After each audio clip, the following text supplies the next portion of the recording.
And I'm now joined in the studio by researcher Mahmut Aytekin. Thank you very much for speaking to us here on TRT World. Talk to us about what kind of forces the YPG are. They are said to be better organized, better equipped than Daesh. What kind of threat do they pose? Now,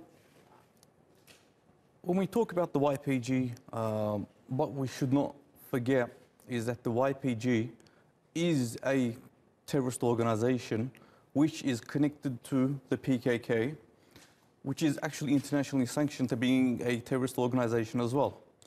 So the YPG currently consists of approximately 30,000 to 50,000 members on ground at the moment. So these are approximate figures at the moment. So the YPG was created in 2005 by the PKK within the Third Congress of the PKK. So the actual decision was given there by the PKK to create an arm in Syria. So we've got the PYD, which is the political arm, and we've got the YPG, which is the weaponized arm, so to speak, of the PKK in Syria. So the USA and many other countries have been backing up the YPG for quite a long time now. As we could see, armored vehicles have been given to the YPG. Again, artillery has been given to the YPG. And many other weapons, high-tech weapons, have been given to the YPG as well, such as manpads and so forth, to target Turkish operations and to threaten Turkish border security as well. Why do you think that is? Because you're saying the PKK is internationally recognized to be a terrorist organization. The US has been reluctant to recognize this connection between the PKK and the YPG. Why do you think that is? What is their argument? So the argument of the US is that the YPG is not a terrorist organization.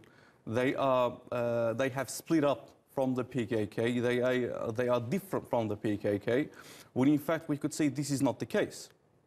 So the YPG was used by the United States and many other nations on ground, were backed up by many other nations on ground to fight ISIS.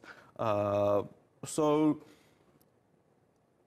when we look at it from this perspective, we could see why they were backing up the YPG so much.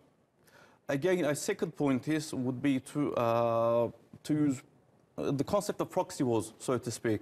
So to use a non-state actor to threaten a state.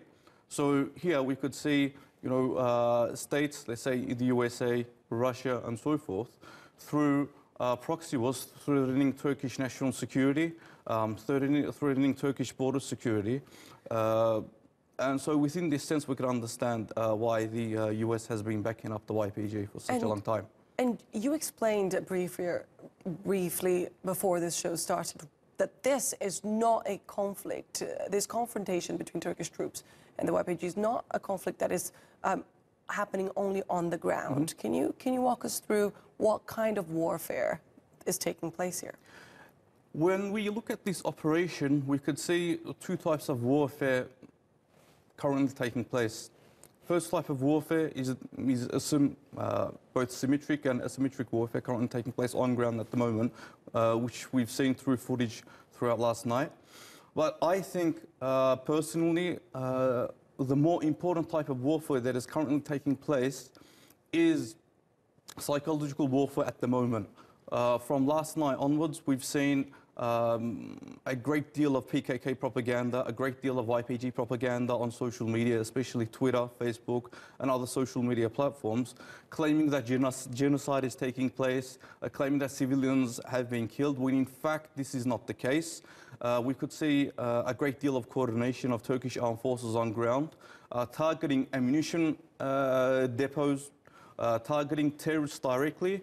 So within this context, this operation is both an operation of both national security, and it contains a humanitarian perspective as well to save civilians from a terrorist organization. But as we could see, the YPG is trying to distort this intention of the Turkish state and the Turkish armed forces as well.